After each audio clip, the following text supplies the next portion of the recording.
beberapa penumpang sudah turun gitu. Iya, di depan udah bisa turun, di belakang tengah nggak bisa. Apa posisi Tengah. kejadian masih di tengah? Di tengah. Ada luka-luka Pak? Anu, Kalangnya ini apalagi ini nah, Umar nah, putar kalau Benturan. Jadi ini kejadian di balik lanjut perjalanan apa balik ke Blitar lagi Pak? oh Belitang lagi ya. Balik ke Blitar dulu. Istirahat dulu Pak. Iya Pak. Sok Pak masih Pak ya? Masih. Kesaksian Yono penumpang bus Putra Sulung, trauma usai jadi korban tabrakan kereta api VS bus di Martapura. Bus Putra Sulung berwarna biru seketika ringsek ditabrak kereta api di perlintasan rel tanpa palang pintu, tepatnya di Jalan Pertanian Desa Kota Baru, Kecamatan Martapura, Kabupaten Oku Timur, Minggu, tanggal 21 April tahun 2024, sekitar pukul 13.15 WIB. Kecelakaan lalu lintas seketika membuat heboh warga sekitar dan pengendara yang melintas. Akibat kejadian banyak para penumpang mobil bus berjatuhan di jalur perlintasan kereta api tersebut. Tampak sejumlah penumpang yang ingin menyelamatkan diri melompat ke parit yang ada di dekat perlintasan rel kereta api. Namun naas, sejumlah penumpang lainnya yang masih di dalam bus tersebut ikut terseret bersama bus. Belum diketahui jumlah korban yang selamat, namun dikabarkan satu orang penumpang tewas di dalam bus akibat terjepit dari hantaman moncong kereta api. Sejumlah warga setempat juga ikut mengevakuasi para korban yang selamat sebelum pihak kepolisian tiba. Terlihat penumpang yang berhasil diselamatkan mengalami trauma akibat kejadian ini. Yono, salah satu penumpang yang berhasil selamat mengatakan bahwa bus berangkat dari Belitang pukul 12 WIB dan terlibat kecelakaan pukul 13.15 WIB.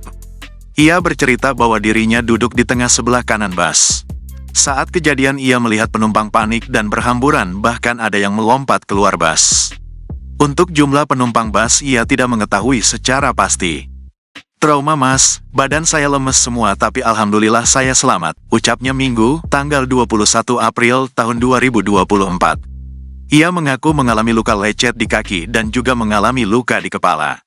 Saya mengalami luka di kaki dan bengkak di kepala, saya tidak bisa menggambarkan secara pasti waktu kejadian mas penumpang pada panik, ujarnya.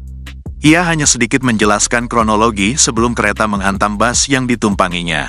Di mana, bus Putra Sulung diketahui dari arah Belitang hendak ke Jakarta itu tiba-tiba mendadak mati mesin saat berada di tengah jalur perlintasan rel kereta api tanpa palang pintu tersebut. Mau ke Jakarta mas dari Belitang, rencananya saya mau kembali kerja lagi namun pas di rel mobil mendadak mati, kereta udah deket, terang Yono warga asal Belitang BK10. Ia juga menyampaikan bahwa setelah kejadian ini ia tidak melanjutkan perjalanan karena masih mengalami syok. Saya sendirian mas dari Belitang, masih syok ini mas mau melanjutkan perjalanan, ini keponakan saya lagi menjemput, saya akan kembali lagi ke Belitang mas, bebernya.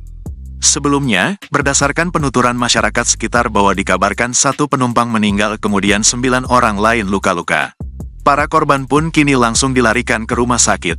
Menurut informasi, korban meninggal yakni seorang laki-laki bernama Nazarudin Asraf, penumpang bus, warga BK16, Kecamatan Belitang Mulia, Kabupaten Oku Timur. Menurut Anton yang merupakan sukarelawan penjaga pelintasan mengaku jika ia melihat langsung detik-detik kejadian tersebut. Pas kejadian aku baru nyampai dan markirkan motor, rencana mau duduk sebentar nonton YouTube, katanya, sambil menjelaskan bahwa yang mengatur perlintasan ada rekannya Yoga. Ia juga mengaku saat baru tiba, bus warna biru Putra Sulung telah berhenti tepat di tengah perlintasan diduga mati mesin. Kemudian Anton mendengar suara klakson kereta, ia langsung berteriak agar bus cepat maju. Dia juga melihat beberapa penumpang sudah berlari keluar dari bus. Karena sudah dekat, tabrakan tidak bisa dihindari, ada sekitar 5 penumpang keluar bus, ceritanya. Dalam kondisi panik, Anton berteriak dan berlari membantu para penumpang yang terpental. Ada 2 orang yang kritis tadi, bahkan ada 1 orang sudah ngorok, kata Anton. Download Tribun X sekarang, menghadirkan lokal menjadi Indonesia.